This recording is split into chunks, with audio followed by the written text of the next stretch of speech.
Hello busy people, ఈరోజు నేను non వెజ్తో పని లేకుండా నాన్ వెజ్ టేస్ట్ వచ్చే పచ్చిచెన పలుకులు బీరకాయ కూర ఎలా తయారు చేయాలో చూపిస్తున్నాను. రండి చూద్దాం.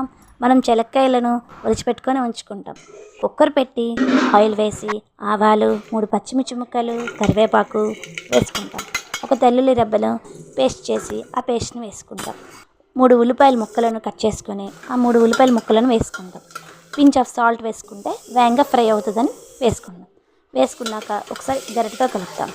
కలిపేశాక ముందుగా మనం ఒలిచిపెట్టి ఉంచుకున్న పచ్చిచెన పలుకులను వేసుకున్నాక మళ్ళీ ఒకసారి గరిటెతో కలుపుతాం. కలిపేశాక మనం కట్ చేసి ఉంచుకున్న బీరకాయ ముక్కలను వేసుకుంటాం. 1/2 కేజీ వేసుకున్నాక ఒకసారి కుక్కర్ను కుదిపేశాక దానికి సరిపడే సాల్టు, పసుపు, కారం వేసుకొని మళ్ళీ ఒకసారి కుదిపేశాక కుక్కర్ కప్పు పెట్టేశాక ఒక 4 విజిల్లు వచ్చిన తర్వాత కుక్కర్ కట్టేశాక అంతే, ఎంతో రుచికరమైన టేస్టీ అయిన చెన పలుకులు బీరకాయ కూర రెడీ.